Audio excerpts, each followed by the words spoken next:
வாழ்க வையகம், வாழ்க வையகம், வாழ்க வளமுடன். குரு வாழ்க, குருவே துணை. குருவின் மலரடி போற்றி. சிந்தனையை, உடல் நலத்தை சீரமைத்து உய்வித்த குருவே வாழ்க. தியானமே யோகம், யோகமே ஞானம். குருமகான்கள் அனைவரையும் வணங்கி காவேரி ஜோதிட சங்கத்தின் 6வது கருத்தரங்கம் இனிதே துவங்கி நடந்து கொண்டிருக்கிறது. இந்த சங்கத்தின் நிர்வாகிகள் அனைவரையும் முதற்கண் வணங்கிக் கொள்கிறேன், வாழ்த்திக் கொள்கிறேன். மற்றும் இந்த ஜோதிட கருத்தரங்கில் கலந்து கொண்டு ஜோதிட ஞானங்களை பல்வேறு வகையில் உயர்த்தி கொண்டு இந்த சமூக பணியில் நம்மை சிறந்து விளங்கச் செய்ய வேண்டும் என்ற ஆர்வத்தோடு வந்திருக்கக்கூடிய அனைத்து ஜோதிட நண்பர்களையும் வணங்கி இந்த உரையை நாம் தொடங்குகின்றோம்.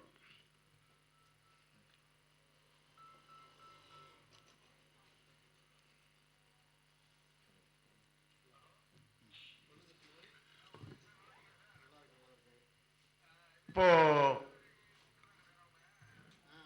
ஜோதிடம் என்பது வானியலை அடிப்படையாக கொண்டு உருவாக்கப்பட்ட ஒரு சமூக விஞ்ஞானம் என்று சொல்லலாம்.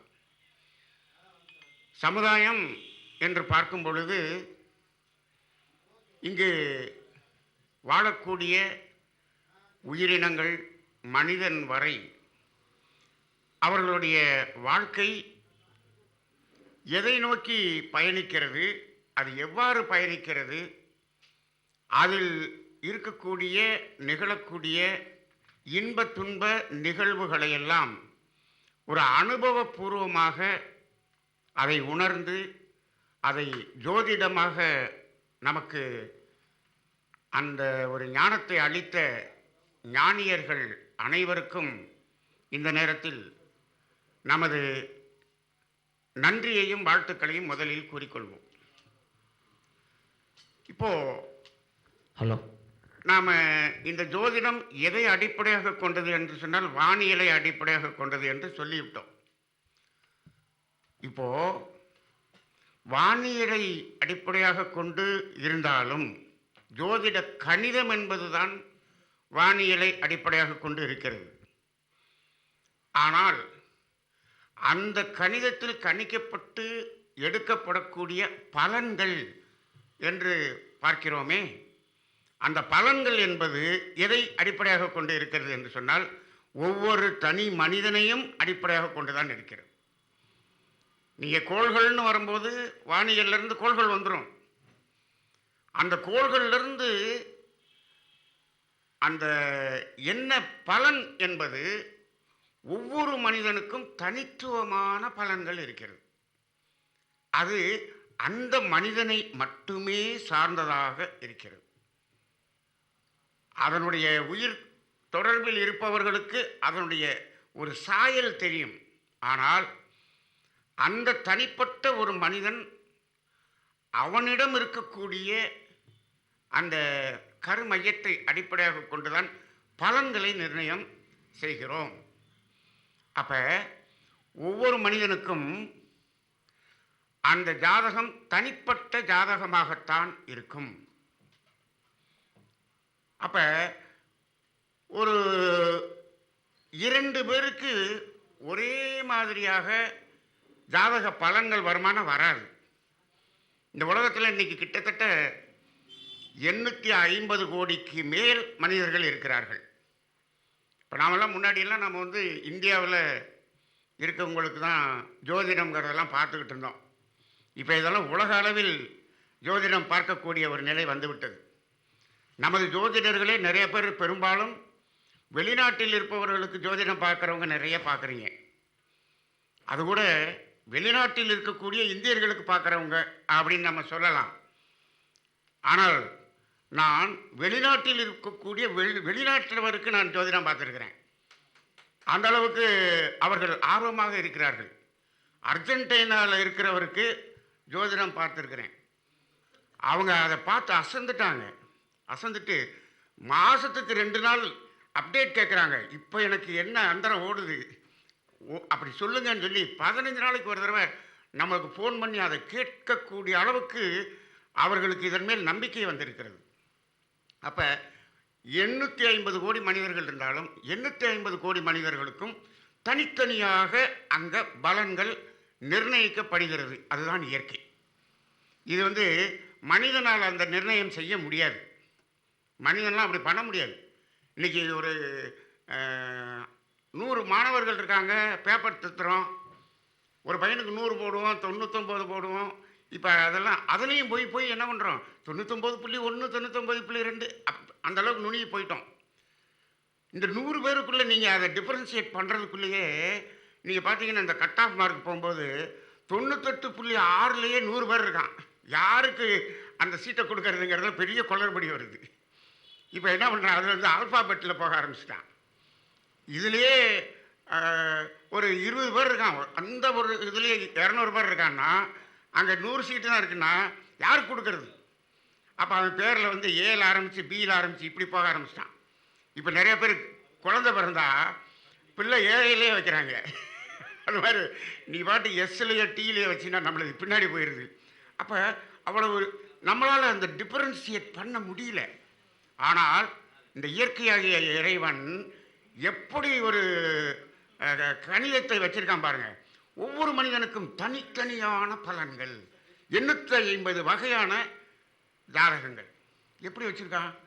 இன்னைக்கு இருக்கிற 850 கோடி தான் நம்ம சொல்கிறோம். இது வரைக்கும் எத்தனை பேர் இறந்து போனாங்க, அவங்க ஜாதகமெல்லாம் என்ன செய்ய போகிறோம். இப்போ இனிமேல் பிறக்க போகுது, இதுக்கு என்ன சொல்ல போகிறோம், அதுவும் வேறு வேறுபாடான ஜாதகம். இது எப்படி தனித்துவமானது அப்படிங்கிறத நம்ம புரிஞ்சுக்கிறதுக்கு ஒரே ஒரு உதாரணத்தை நாம் தெரிந்து கொள்வோம். இப்போ நீங்கள் பாருங்கள், அதாவது இது மனிதர்களில் தான் இந்த வேறுபாடு. இப்போ பாருங்கள், இப்போது நம்ம வீட்டில் காலையில் அப்படியே காராபூந்தி அப்படியே தூவி விட்டிங்கன்னா நிறையா காக்கா வரும். இப்போ எல்லாம் காக்காலாம் எதுக்கு வருது, காராபூந்தி மிக்சரு இதுக்கு தான் நிறையா வருது. அப்படி மிக்சர் தூவி விட்டிங்கன்னா காக்கா வரும். அப்போ டெய்லி அப்படி மிக்சர் போடுறீங்க, ஒரு 10 காக்கா சாப்பிட்டு போகுது. இப்போ பாருங்கள், அது ரெகுலராக பழகிடுச்சுன்னா அந்த 10 காக்கா வந்துக்கிட்டே இருக்கும். நம்ம பழகிட்டோம் இல்லையா, வந்துடும். இப்போ நான் உங்களிடம் ஒரு கேள்வி, அந்த 10 காக்காய்க்கு நம்பர் கொடுத்துருங்க. 1 2 3 4 5 6 7 8 9 10. ஒவ்வொரு காக்காய்க்கு நம்பர் கொடுத்துட்டோம்.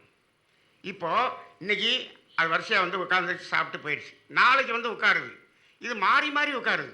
இந்த காக்கா மாறி மாறி உட்காருது. 1ஆம் நம்பர் 5ஆம் நம்பரில் போய் நிற்கிது, 7ஆம் நம்பர் 2ஆம் நம்பரில் நிற்கிது, மாறி மாறி உட்காந்துருச்சு. இப்போது நாம் இதுதான் 5ஆம் நம்பர் காக்கா, இதுதான் 2ஆம் நம்பர் காக்கா அப்படின்னு அடையாளம் காண முடியுமா என்று கேட்டால் முடியவில்லை. அதை கண்டுபிடிக்கவே முடியல. ஏன் கண்டுபிடிக்க முடியல? எல்லாமே பார்க்குறதுக்கு ஒரே மாதிரி இருக்குது. ஆனால் ஒரு 10 மனிதர்களை நிறுத்தி 10 பேருக்கு நம்பர் கொடுத்துட்டு அதுக்கப்புறம் அவங்க மாற்றி நிற்க வச்சோம்னா கண்டுபிடிக்க முடியுதா? கண்டுபிடிக்க முடியுது. என்ன நீ 5ஆம் நம்பர், நீ 2ஆம் நம்பரில் போய் நிற்கிற, நீ 1ஆம் நம்பரில் 10ஆம் நம்பருக்கு போயிட்ட, சொல்ல முடியுது. எதை வைத்து நாம் கண்டுபிடித்தோம் என்று கேட்டால் அவர்களது முகத்தை வைத்துத்தான் கண்டுபிடித்தோம். இப்போ ஒரு சின்ன எக்ஸாம்பிள் வைங்க. அந்த 10 மனிதர்களை நிற்க வச்சிட்டோம், 10 பேரோட மூஞ்சியையும் மறைச்சிட்டோம், ஒரு கருப்பு திரையை போட்டு மறைச்சிட்டோம். இந்த உடம்பு மட்டும் வச்சு நம்ம கண்டுபிடிக்க முடியுமா? கண்டுபிடிக்க முடியாது. ஆனால் இந்த உடம்பு முழுவதையும் மறைச்சிருங்க, இந்த முகத்தை மட்டும் 10 முகத்தை மட்டும் காட்டுங்க, 10 முகத்தை வச்சு நம்ம கண்டுபிடிச்சிடலாம். அப்போ என்னாச்சு? எதை வைத்து நாம் அடையாளம் காண்கிறோம்? இந்த முகத்தை வைத்து அடையாளம் காண்கிறோம்.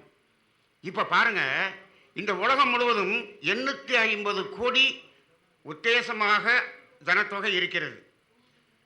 இதை ஒரு முகத்தை எடுத்துக்கிட்டிங்கன்னா 2 கண்ணு, ஒரு மூக்கு, ஒரு வாய், நாக்கு, 2 காது, இதே நெத்தி, கண்ணம், இதுதானே எல்லாருக்குமே அதானே. இதே தான். இதில் 3 4 எதுக்கும் எக்ஸ்ட்ராலாம் கிடையாது. இதை வச்சுக்கிட்டு 850 கோடி டிசைனில் முகங்கள் இறைவனால் படைக்கப்பட்டிருக்கிறதா இல்லையா? இருக்கு. இதெல்லாம் நம்ம நினைச்சே பார்க்க முடியாது. 850 கோடி டிசைன் அப்படிதானே? இன்னைக்கு இங்கே இப்போ நீங்கள் 50 பேர் உட்காந்துருக்கீங்க, 50 பேர் முகமும் ஒரே மாதிரி இருக்கா? இல்லை.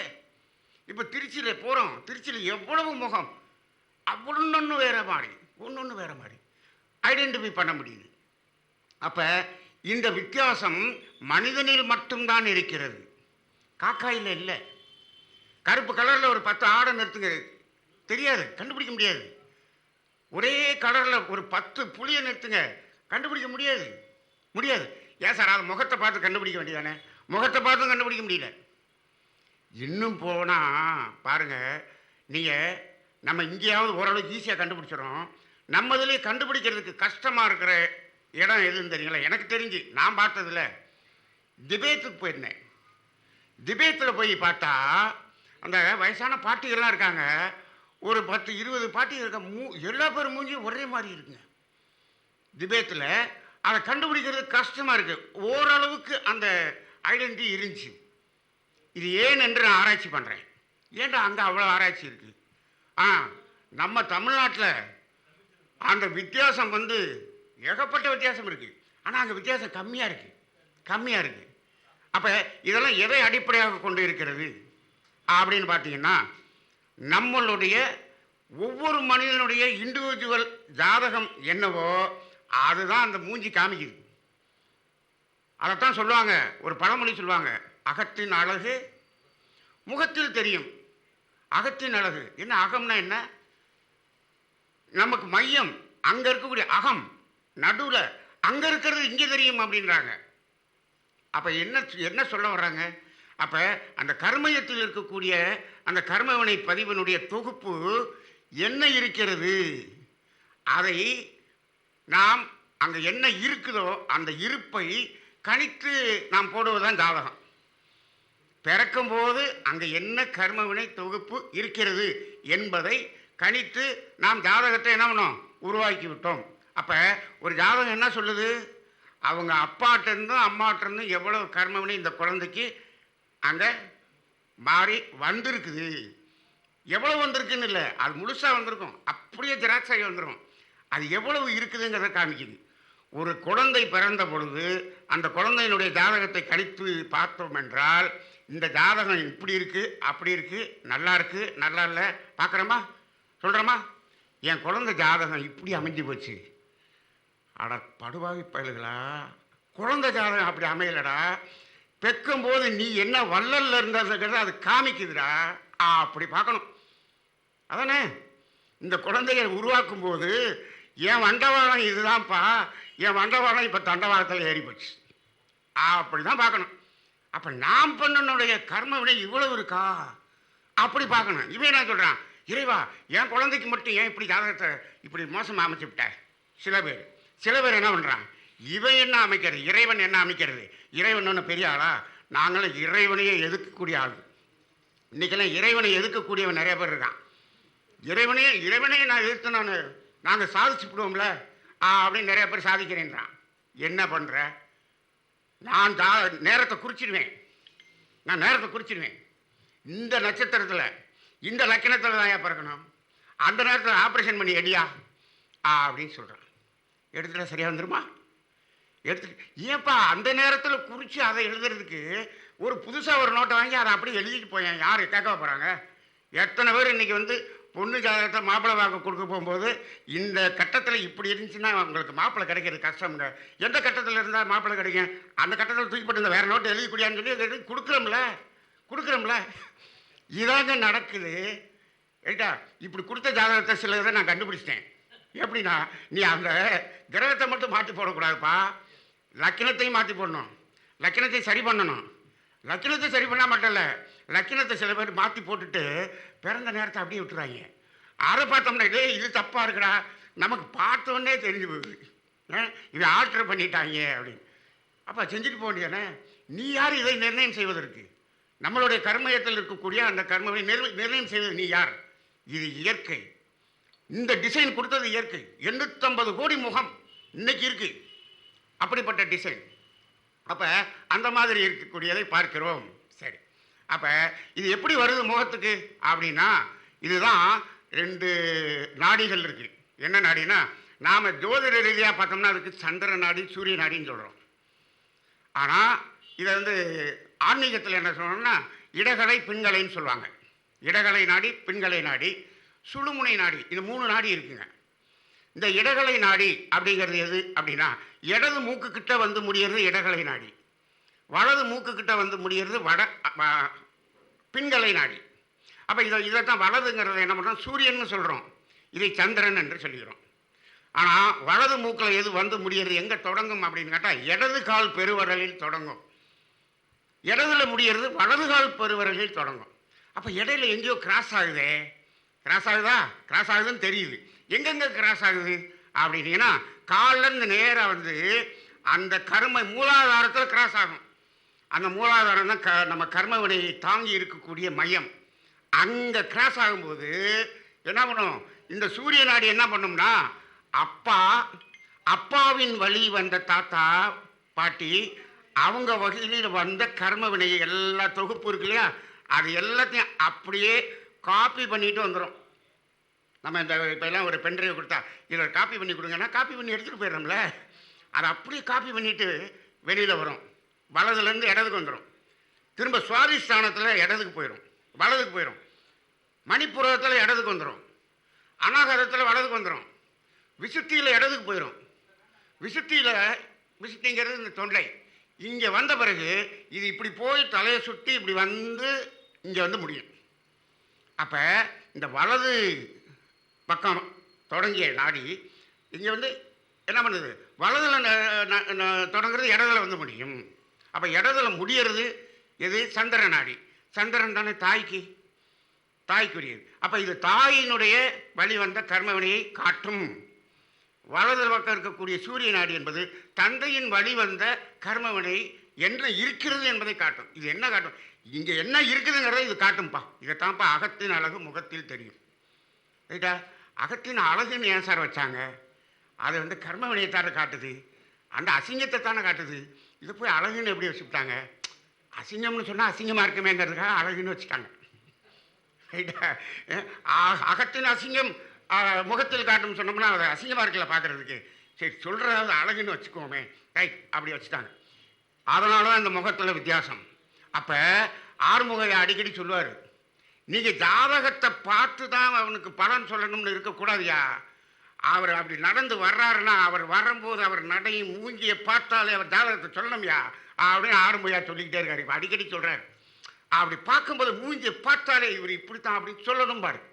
ரைட்டா, நம்ம பிரசன்ன சக்கரவர்த்திகள்லாம் இங்கே நிறையா இருக்காங்க. அவங்களாம் அப்படி தான், அப்படி பார்த்தோன்னே நீங்கள் இதுக்கு தான் வந்தீங்களா, நீங்கள் இப்படியா அப்படியான்னு சொல்லி நம்ம பிரசன்னக்காரங்கள்லாம் டக்கு டக்குன்னு சொல்கிறாங்க பாருங்க. இது எல்லாமே இருக்குது. அப்போ இங்கே தெரியுது நம்ம ஜாதகம் தெரியுது. நீங்கள் இந்த முகம் மாறிக்கொண்டு இருக்கிறதுன்னு வைத்துக்கொள்ளுங்கள். முகம் மாறிக்கொண்டு இருக்கிறது.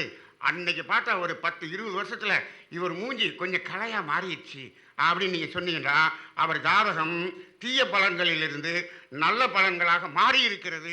நீங்கள் நோட்டை அப்படியே வச்சுருக்கிறீங்க, நோட்டை மாற்றவே இல்லை. நோட்டை என்ன, நீங்கள் பாஸ்புக்கு போட்டதை அப்படியே வச்சுக்கிறது. அதை என்ன பண்ணுறதில்ல, போய் அப்டேட் பண்ணணும்ல, பாஸ்புக்கு பதியணும்ல.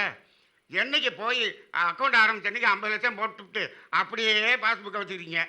வச்சுக்கிட்டு 10 வருஷம் கழித்து போய் அந்த 50 லட்சத்தை கொடுங்கன்னு செக் எழுதி கொடுக்குறீங்க. அவன் என்ன பார்க்குறான், அவன் உள்ளே பார்த்துட்டு எங்கே வரும் 5 லட்சம் தான் இருக்குன்றான். நான் 50 லட்சம் போட்டு இந்த மாதிரி பாஸ்புக்கில் பாஸ்புக்கை பதியவே இல்லையா நீ, அதில் கிரெடிட் டெபிட்டு குடுக்கல் வாங்கல எத்தனையோ பண்ணியிருக்கியா, பண்ணி கடைசியில் என்ன இருக்குது, ஒருத்தர் அண்ணன் தம்பி 2 பேருக்கு 50 லட்சம் போட்டாச்சு. ஒருத்தர் ஜாதகத்தில் என்ன பண்ணுது, அது 80 லட்சம் இருக்குது. ஒருத்தர் ஜாதகத்தில் 5 லட்சம் தான் இருக்குது. அப்போ என்ன அர்த்தம், இவர் என்ன பண்ணார், இன்னும் கொஞ்சம் போட்டிருக்கிறாரு, அது 80 லட்சமாக இருக்குது. இவர் எல்லாத்தையும் உருவிட்டார், இங்கே 5 லட்சம் தான் இருக்குது. அப்போ நீ என்ன பண்ணணுன்னு பார்க்கணும்ல. இதனால தான் நாம் ஒரு 50 வயசில் ஒரு ஜாதகத்தை பார்க்குறோம்னு வச்சுக்கோங்க, பிறந்த ஜாதகத்தை வச்சுட்டு பலன்னு சொன்னோம்னா சரியாக வராது. ஏன், 50 வருஷமாக டிரான்சாக்ஷன் நடந்திருக்குல்ல, இவருடைய கர்மவினை இருக்கு இல்லையா, இது என்ன இருக்குது, ஒன்று அதை கூட்டி இருக்கும் இல்லாட்டி குறைச்சிருக்கும். இதைத்தான் நான் தெளிவாக என்ன சொல்லுது, ஆன்மீகத்தில் என்ன சொல்கிறோம்னா, பிறந்த போது நம்மக்கிட்ட வந்தது சஞ்சீத கர்மம். சஞ்சீத கர்மத்தினுடைய ஜெராக்ஸ் தான் நம்மளுடைய ஜாதகம்.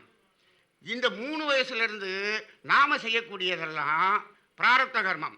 அதில் நீங்கள் புண்ணியம் செய்வீங்க, பாவமும் செய்வீங்க. பாவம் செஞ்சீங்கன்னா அதில் இருக்கக்கூடிய கர்ம பலன்கள் கூடும், புண்ணியம் செஞ்சீங்கன்னா கர்ம பலன்கள் குறையும். ரைட்டுங்களா? இந்த இடத்துல ஒரு தெளிவு மட்டும் வச்சுக்கணும். பாவம் செஞ்சால் கர்ம பலன்கள் கூடும், புண்ணியம் செஞ்சால் நல்ல பலன்கள் கூடாது, அப்படிலாம் இல்லை, கர்ம பலன்கள் குறையும். ரைட்டுங்களா? அப்போ இந்த இந்த நமக்கு வெளிப்படக்கூடிய அந்த கர்மத்தின் வழியாக வெளிப்படக்கூடிய அந்த துன்பங்கள் கூடுதா குறையுதா? அப்போ 50 வருஷத்தில் மாற்றிருப்பீங்கல்ல, க்ளோசிங் பேலன்ஸ் எடுக்கணும்ல. யாரோ எடுக்கிறோமா? யாரோ ஜோதிடர் எடுத்து பார்க்குறோமா? பிறந்த ஜாதகத்தை பார்க்குறோம். ஐயா போன்ற பெரியவங்கள்லாம் எனக்கு ஐயாவோட இன்னும் மூத்த ஒரு ஜோதிடர் எங்கள் எங்கள் எங்கள் எங்கள் எங்கள் குடும்பத்துக்கே ஜோதிடர்னு சொல்லுவாங்க. அவர் என்ன சொல்லுவார், 50 வயசில் ஓன் ஜாதகத்தை வச்சுக்கலாம் பலன் சொல்ல முடியாதுப்பா அப்படிம்பாரு. என்னங்கய்யா செய்யணும்? உன் கடைசி பையன் ஜாதகத்தை கொண்டா அப்படிம்பாரு. எதுக்குடா கேட்குறாருன்னு எனக்கு தெரியாது. அதையும் இதையும் வச்சு தான் நான் பலன் சொல்லுவேன்னு சொன்னார். அன்னைக்கு என் மண்டைக்கு அதெல்லாம் ஏறலை.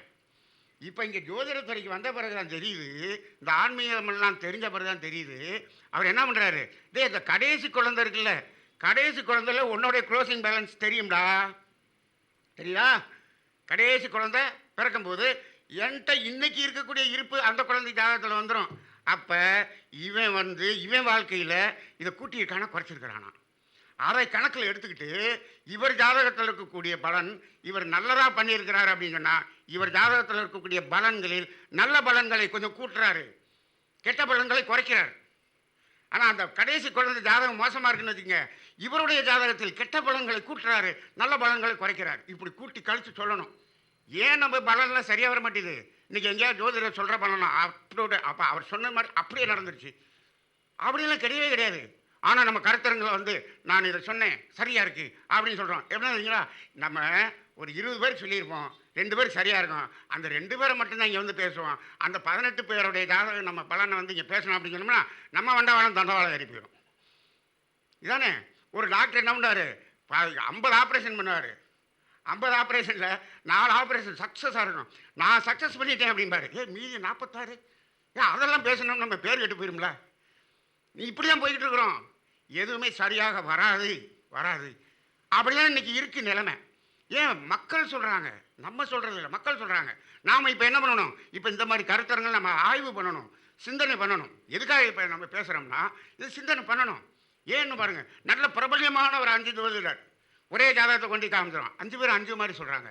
ஏங்க ஏதோ கத்துக்குட்டியாக இருக்கிறவங்க மாற்றி சொல்லலாம், பிரபல்யமாக இருக்கிறவங்களே மாற்றி சொல்கிறாங்களே ஏன் அப்படின்னா, ஏன் அப்படிங்கன்னா ஒவ்வொருத்தருடைய பார்வையிலும் வித்தியாசம். இப்போ நாங்கள் எதைத்தான் எடுத்துக்கிறது?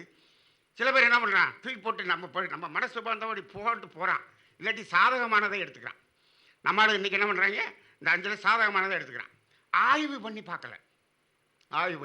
அப்போ இப்போ இந்த ஜோதிட கருத்தரங்குகளுக்கு நிறைய வர நிறைய கருத்துக்கள் நமக்கு ஆய்வு பண்ணக்கூடிய அளவில் கிடைக்கிறது.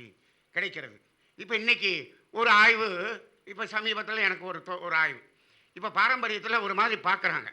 எப்படி பார்க்குறாங்க, அப்பான்னா என்ன, தாத்தான்னா என்ன, இந்த பாவத்திலேருந்து இத்தனை பாவத்தை பார்த்துக்க, தாத்தாவுடைய அப்பாவுக்கு போனோம்னா அந்த பாவத்திலேருந்து அந்த பாவத்தை அப்படியே சுற்றி பார்ப்போம். அப்படி தானே பார்க்குறோம், அப்படியே சுற்றி பார்க்குறோம். இப்போ நான் எனக்கு என்ன தோணுதுன்னா, இப்போ பாருங்கள், இப்போ ஒரு ஜாதகம் அப்படின்னு லக்கினம், அந்த கிரகங்கள் நின்ற இடம் அப்படின்னு பார்க்குறோம். ரைட்டா? அந்த கிரகத்தினுடைய ஆதிபத்தியம்னு ஒன்று பார்க்குறோம், அந்த கிரகம் எங்கே நிற்கிதுன்னு பார்க்குறோம். இதை சாதாரணமாக ஜோதியம் பார்க்குறது.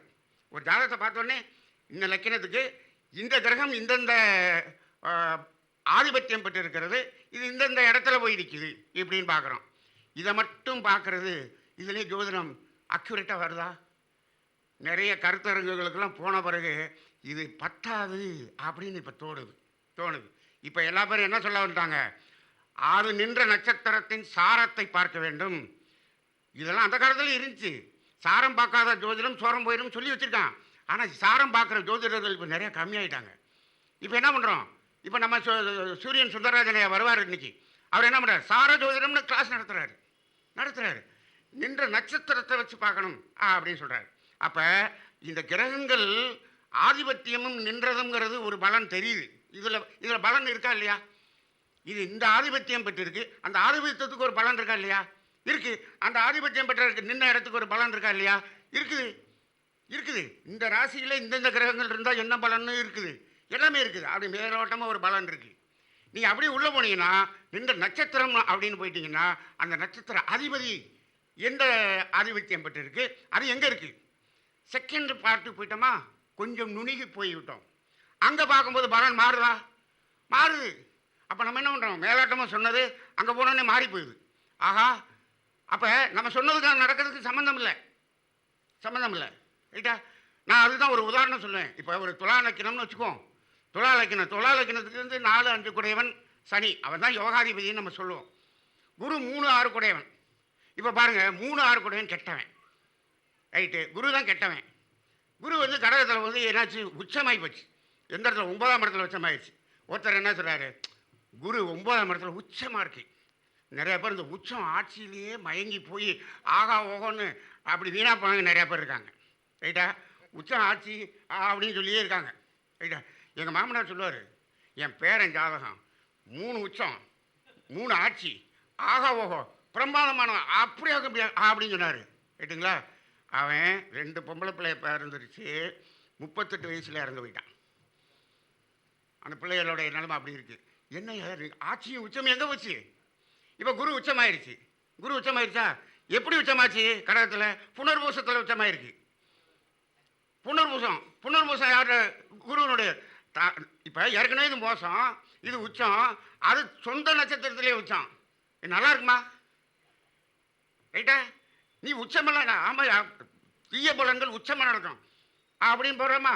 சரி, அப்படியே நகர்ந்து அடுத்த நட்சத்திரத்துக்கு வந்துருச்சு. சனி நட்சத்திரம்ல அடுத்தது அப்படியே டிகிரி நடந்துச்சு. ஒரு 7 டிகிரி நடந்துச்சுன்னா சனி நட்சத்திரத்துக்கு வந்துருச்சு. இப்போ என்ன, அது 3, 6 கூடையவன் உச்சம். எந்த நட்சத்திரம்? சனியினுடைய 3, 4, 5 கூடையவன் நட்சத்திரம், யோகாதிபதியினுடைய நட்சத்திரம். என்னாச்சு? பிரமாதம் ஆயிடுச்சா? நீ கடகத்தில் உட்கார்ந்தது பெருசு இல்லையா, அது அந்த நட்சத்திரத்தில் உட்கார்ந்த இந்த நட்சத்திரத்தில் இருந்துச்சா. 2 நட்சத்திரத்தை மாறணுன்னே பலன் அப்படியே தோசையை திருப்பி போட்ட மாதிரி மாறுது இல்லை? அப்போ இந்த நட்சத்திரத்தின் பலனை காட்டணும். இதுதான் சுந்தரராஜனையா வந்து ஃபுல்லாக கிளாஸ் எடுக்கிறார். நின்ற நட்சத்திரத்தின் பலனை சொல்லு, நட்சத்திர அதிபதியின் பலனை சொல்லு. அப்போ அடுத்த ஸ்டெப்புக்கு போயிட்டோம். அங்கே ஒரு லேயர் இருக்கு, இருக்கா? இப்படி ஒன்று பார்க்குறோம். இப்போ இதுக்குமே மாறுபடுது. சரி, இப்போ ஆறுமுகையாட்ட போயிட்டோம்னா என்ன பண்ணுவார்? அதையும் தாண்டி இன்னும் கொஞ்சம் நுணுகி போடா. இப்போ எல்லாம் நம்மளாம் மேக்ரோ லெவலுக்கு போயிட்டோம், நானோ டெக்னாலஜி லெவலுக்கு போயிட்டோம். முன்னாடி எக்ஸ்ரே தானே பார்த்துக்கிட்டு இருந்தீங்க, அப்புறம் என்ன பண்ணீங்க? சாதாரண ஸ்கேன் பார்த்தீங்க, இப்போ எம்ஆர்ஐ ஸ்கேன் பார்க்குறீங்க, அதுதானே? அப்படி நுணுகி போயிட்டீங்கல்ல. அப்போ ஐயா சொல்லுவார், நான் எம்ஆர்ஐ ஸ்கேன் காட்டுவார், பார் எம்ஆர்ஐ ஸ்கேன் அப்படின்னு காட்டுவார். ரொம்ப நுணுகி போயிட்டார். நட்சத்திரம்லப்பா, உப நட்சத்திரத்தில் போயிட்டீங்கன்னா இன்னும் வேறு மாதிரி காட்டுது பாடுறாரு. அங்கே போயிட்டோம். அப்போ உப நட்சத்திரம் போகும்போது அங்கே ஒரு பலன் வருது, வருதா? உப நட்சத்திரம் வரைக்கும் தான் போகணுமா? அதுக்கடுத்து போக முடியுமா? போக முடியும். இப்போ இருக்கக்கூடிய சாஃப்ட்வேரில் அதுக்கும் போக முடியும். உப நட்சத்திரத்துக்கும் போக முடியும். உப நட்சத்திரத்துக்கும் போக முடியும். தமிழ் செல்வனையாட்ட கேட்டால் சொல்லுவார், போக முடியுமாங்கய்யா? உப நட்சத்திரத்துக்கும் போக முடியும். அப்போ ஜாதகம் 1, நட்சத்திரம் 2, உப நட்சத்திரம் 3, உப நட்சத்திரம் 4, உப நட்சத்திரம் 5 வரைக்கும் நம்ம என்ன பண்ண முடியுது? உள்ள நுணுகி பார்க்க முடியுது. அந்த அளவுக்கு தான் நம்மகிட்ட சாஃப்ட்வேர் இருக்குது. அதுக்கு அடுத்த லெவலுக்கு இன்னும் சாஃப்ட்வேர் இல்லை. இப்போ நான் இதை என்ன ஆய்வு பண்ணி பார்க்குறேன், நுணுகி போகிறதுனா என்ன பார்க்குறேன்னா, அதாவது இந்த மேலே இருக்கக்கூடிய ஜாதகம் நம்மளை காட்டுது, அதானே? லட்சணம் இதுதான் நம்மளை காட்டுது. நம்மளுடைய கர்மவினை இன்னைக்கு இப்போ எப்படி வாழ போகிறோம் அப்படிங்கிறது, நமக்கு வரக்கூடிய விளைவுகள் இதை அடிப்படையாக இல்லை, நமது முன்னோர்கள் செய்த கர்மவினையின் விளைவுகளைத்தான் நாம் அனுபவிக்க போகிறோம். அப்பா அம்மா செஞ்ச கர்மவினையை நாம் அனுபவிக்க போகிறோம். இந்த இடத்துல ஜோதிடர்கள்ட்ட நிறைய குழப்பம் இருக்குது. ஜோதிடர்கள் என்ன பண்ணுறாங்கன்னா, எங்கேயோ போன பிறவியில் எந்த ஊர்லேயோ இருந்து பிறந்துட்டு அங்கே செத்து போய் இங்கே வந்து பிறந்து அந்த கர்மவினை தான் இங்கே வந்திருக்கு இப்படின்னு சொல்லிக்கொண்டே இருக்கிறார்கள். தயவு செய்து புரிந்து கொள்ளுங்கள், எங்கேயோ இருந்து இங்கே வந்து பிறக்க முடியாது. இன்னொன்று சொல்கிறாங்க, இங்கே மனுஷன் பிறவி அடுத்த பிறவியில் நாயாக பிறந்துருவான், யானையாக பிறந்துருவான், பன்றியாக பிறந்துடும், முடியவே முடியாது. 6 அறிவு வந்துருச்சுன்னு சொன்னால் அது 5வது அறிவுக்கு போகவே போகாது, போகவே போகாது, போக முடியாது. 6 அறிவாகத்தான் இருக்கும். அதே போல் எங்கேயோ பிறந்தது அந்த கர்மவினையை தூக்கிட்டு இங்கே வந்துருச்சு அப்படிங்கிறான். அது எப்படி தூக்கிட்டு வந்துச்சு? சில பேர் சொல்கிறாங்க இறந்த உயிர் தான் பிறக்கிறது. இறந்த உயிர் தான் பிறக்குதுன்னா நம்ம நாடு சுதந்திரம் வாங்கினப்ப எவ்வளோங்க ஜனத்தொகை? 30 கோடி. 30 இன்னைக்கு எவ்வளவு? 140 கோடி. இறந்த உயிர் தான் பிறக்குது அப்படின்னு சொன்னோம்னா அந்த 30 கோடியிலே இருந்திருக்கணும்ல. எப்படி 140 கோடி வந்துச்சு? எப்படி வந்துச்சு? அப்போ இதெல்லாம் நிறைய கதைகள் இருக்குது. இன்னொன்று கேளுங்க, எங்கேயோ போன பிறவியில் எங்கேயோ இருந்தேன், அந்த கர்மவினையை தூக்கிட்டு இங்கே வந்துட்டேன். சரி, அந்த கர்மவினையை தூக்கிட்டு இங்கே வந்து பிறந்துட்டீல, பிறந்து 2 வயசில் அந்த பிள்ளை கேன்சர் ஹாஸ்பிட்டலில் படுத்து கிடக்கு. யார் வேதனைப்படுறா? அயோஜனை அவ்வளோ வேதனைப்படுறது யார்? இங்கே பெற்ற அம்மா அப்பாவும். ஆனால் கர்மவினை எங்கேருந்தோ கொண்டு வந்ததுன்னு சொல்கிறீங்க நீங்கள். எங்கேருந்தோ கொண்டு வந்த கர்மவினைக்கு இவங்க 2 பேரும் ஏங்க இவ்வளோ கஷ்டப்படணும்? ஏன் இவங்க அடிச்சுக்கணும்? ஏன் இவங்களுக்கு இவ்வளோ வேதனை வரணும்? இவங்களுக்கு இந்த கர்மவினைக்கு சம்மந்தம் இல்லை. ஏன் வந்துச்சு? நல்லா யோசிச்சு பாருங்க. நம்மளுடைய முற்பிறவி என்பது நமது முன்னோர்கள், நம்மளுடைய அடுத்த பிறவி என்பது நமது குழந்தைகள். இதை பற்றி நான் போன திங்கட்கிழமை ரொம்ப டீட்டெயிலாக பேசியிருக்கேன். என்னுடைய யூடியூப்பில், தமிழானந்தம் யூடியூப்பில் இதை பற்றி டீட்டெயிலாக பேசியிருக்கேன். அதில் அதை பற்றி நான் கிளாஸ் வந்து கிட்டத்தட்ட ஒரு 4 மணி நேரம் 5 மணி நேரம் பேசுவேன். அதில் இப்போ வள்ளலாருடைய அந்த தத்துவத்தை ஒரு ரிசர்ச் பண்ணி அதிலிருந்து ஒரு இது கிடைச்சிருக்கு எனக்கு, ஒரு புதிய கருத்து. அதன்படி பார்த்தோம்னா இன்னும் பிரமாதமான ஒரு தெளிவு கிடைக்குது. அந்த அளவுக்கு இருக்குது. நம்ம முன்னோர்கள் அவங்க அப்பா அம்மாட்ட இருந்து வந்த கர்ம வினையும் நம்மகிட்ட. அப்போ இந்த குழந்தை கஷ்டப்படுது, அதுக்கெல்லாம் வலிக்கும், அழுகும். ஆனால் எனக்கு கேன்சர்னு தெரியாது, அதுக்கு இவ்வளோ பெரிய வியாதி அதெல்லாம் தெரியாது. ஆனால் அத்தனை வேதனையை அனுபவிக்கிறது யாரு? பெற்றோர்கள். பெற்றோர்கள் ஏன்? அவனுடைய கர்ம வினை தானே இங்கே இருக்குது. அப்போ அவன் அனுபவிக்கிறான். அதுதான் இங்கே வருகிறது. சரி, அப்பா அம்மாவிட்ட இருக்கிறது மட்டும்தான் வருதா அப்படின்னு கேட்டால் நீங்கள் நம்ம நிறையா பேர் சொல்லியிருக்கோம். என்ன பண்ண 7 தலைமுறை வரை இருக்கக்கூடிய கர்ம வினைகள் எல்லாம் நம்மிடம் இருக்கிறது இப்படின்னு ஆன்மீகத்தில் சொல்கிறாங்க. 7 தலைமுறை சொல்கிறாங்க. இந்த 7 தலைமுறைக்கு நிறைய கருத்துகள் இருக்குது. 7 தலைமுறை சொல்கிறாங்க. இப்போ எங்கள் சாஃப்ட்வேரு 5 தலைமுறை வரைக்கும் காட்டுதுங்கிறேன் நான். இருக்கிற ஜாதகம் என்னது? நின்ற நட்சத்திரம் அப்பா அம்மாவுடையது. நின்ற உப நட்சத்திரம் அப்பாவுடைய அப்பா அம்மா, அம்மாவுடைய அப்பா அம்மா 4 பேர் ஆயிடுறான். உப நட்சத்திரம் 8 பேர் ஆயிடுறான். உப நட்சத்திரம் 16 பேர் ஆயிடுறான். அங்கேருந்து வர்றதெல்லாம் நுணுகி காமிக்குதுன்னு நான் ஒரு ஆய்வாக எடுத்திருக்கிறேன். ஒரு ஆய்வாக எடுத்து பார்க்கணும்னு பார்க்குறேன்.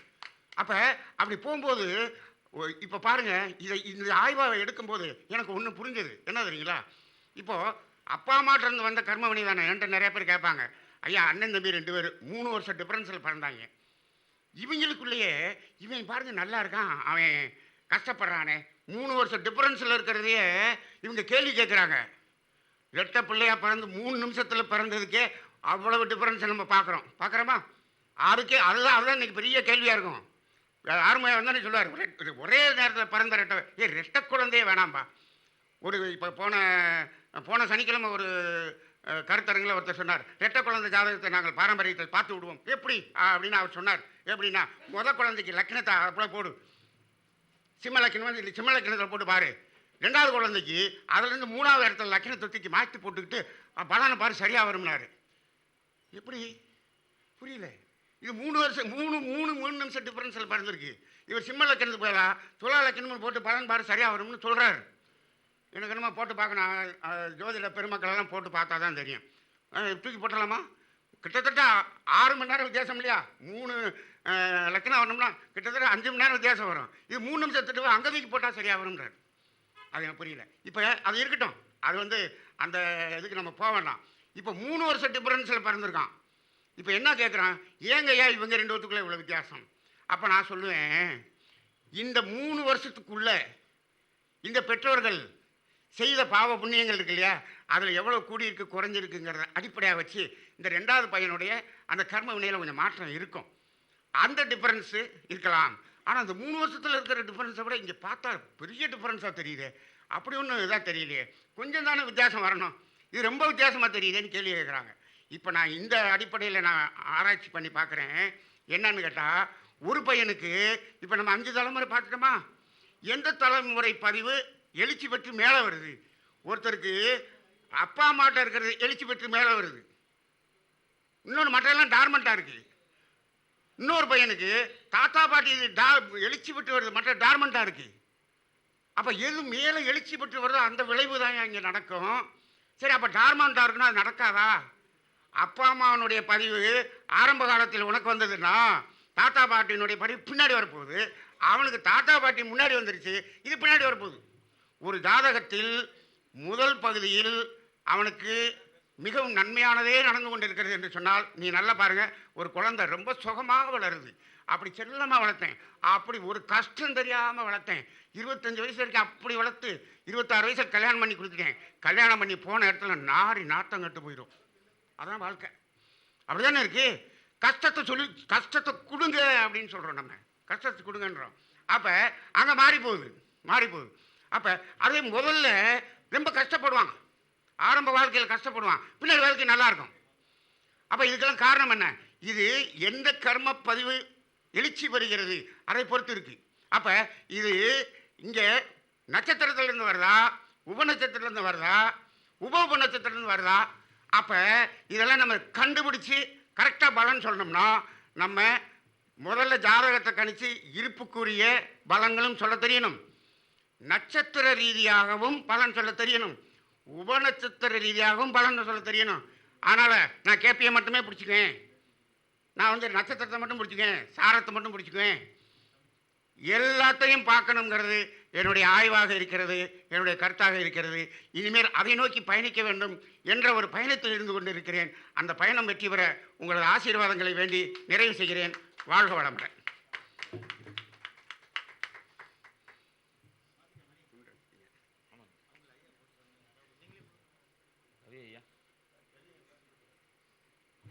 நன்மணி ஐயா அவர்களை மதிப்பு செய்ய ரவீஷ் ஜெயக்குமார் ஐயா அவர்கள் வருகிறார்கள்.